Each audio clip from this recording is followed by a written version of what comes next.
সমীকরণ সরলীকরণ অত্যন্ত গুরুত্বপূর্ণ একটা টপিক। 3.2 অধ্যায়ের সমীকরণ সরলীকরণ পরীক্ষায় প্রায়শই আসে।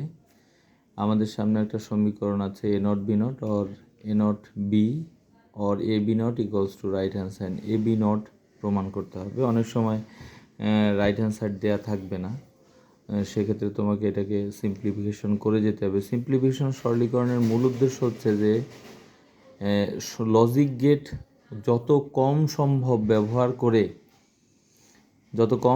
ব্যবহার করে খরচটাকে কমানো। প্রতিষ্ঠানে যদি আমি থাকি, একটা প্রতিষ্ঠানে, এখানে এ নটে একটা গেট, বি নটে একটা গেট, দুইটা গেট, একটা অ্যান্ড গেট, তিনটা গেট, এখানে দুইটা গেট, 3 আর 2 5টা, আর এখানে দুইটা 7টা, এখানে হচ্ছে আরও একটা অর গেট, 8টা লজিক গেট লাগতেছে। আর আমরা যদি এবি নট করি ন্যান্ড গেট, তাহলে একটা মাত্র লজিক গেট দ্বারা সেটা সমাধান সম্ভব।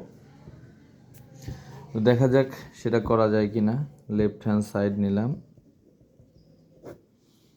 লেফট হ্যান্ড সাইডে আমরা A not B not or A not B or A B not, এখান থেকে এই প্রথম দুইটা থেকে আমরা এ নট কমন নিলাম, থাকলো b not or b or A B not equals to A not. এখানে একটা সাইড নোট দিতে হবে অবশ্যই, যেহেতু এখানে এ ও বি চলক আছে, সুতরাং এ বি চলক আমরা ব্যবহার করব না। আমরা ব্যবহার করব P or P not equals to 1, মৌলিক উপপাদ্য, অ্যান্ড 1 ইকুয়ালস টু এখানে or A B not equals to A not or A B not. এখন একটা উপপাদ্য আছে, আমরা জানি যে যেহেতু P or Q R equals to P or Q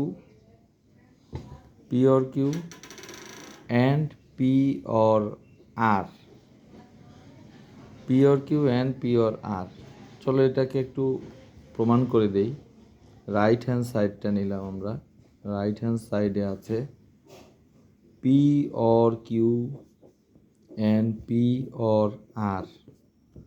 তাহলে পি অ্যান্ড পি, জেনারেল বীজগণিতের মতো পি স্কোয়ার হওয়ার সুযোগ নেই, পি অ্যান্ড পি। এরপর হচ্ছে পি আর, তারপর হচ্ছে অর পি কিউ, অর হচ্ছে কিউ আর, ঠিক আছে, কিউ আর। তো এখন পি অ্যান্ড পিতে হচ্ছে পি, যেহেতু A and A equals to A, আমি এবং আমি ইকুয়ালস টু আমিই হয়, তেমনি P and P equals to P or P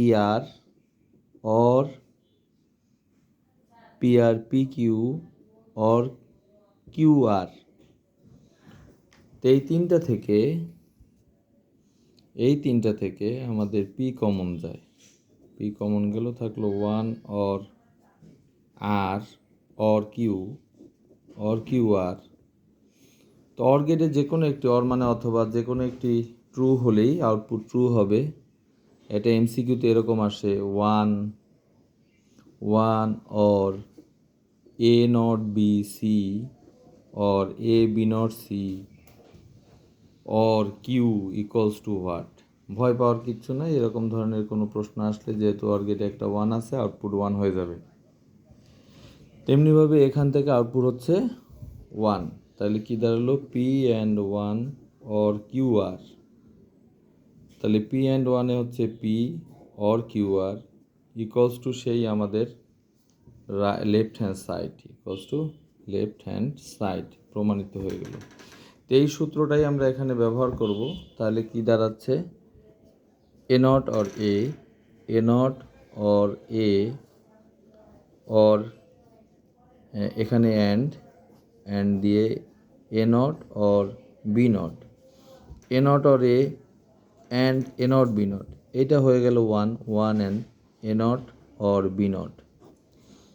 তো ডি মর্গানের উপপাদ্য হচ্ছে এরকম যে এ অ্যান্ড বি তার not equals to De Morgan মারা যাওয়ার সময় সম্পত্তি হিসেবে রেখে গেছে একটা নট। দুইটা ছেলে এ আর বি, এ এবং বি দুইটা ছেলে ভাগ করে নিয়েছে, সম্পত্তি ভাগ হয়ে যাওয়ার পর তাদের সাথে রিলেশন আর আগের মতো নেই, আগে ছিল অ্যান্ড, হয়ে গেল অর। তাহলে A B not equals to যদি A not or B not হয়, তাহলে A not or B not equals to কী হবে? A not or B not equals to কী হবে বলো? A B not equals to right hand side. Proved. ঠিক আছে, এরকমভাবে সবচাইতে বেশি ব্যবহৃত হয় সমীকরণ সরলীকরণের সবচাইতে বেশি এটা ব্যবহৃত হয় এবং ডি মর্গান ব্যবহৃত হয়। তো আগে আমাদেরকে সূত্রগুলো জানতে হবে, মৌলিক উপপাদ্য, বিভাজন উপপাদ্য, সহায়ক উপপাদ্য, তারপর হচ্ছে ডি মর্গান উপপাদ্য। এগুলো জানলে আমরা সমীকরণ সরলীকরণে ভালো করবো ইনশাল্লাহ। ধন্যবাদ।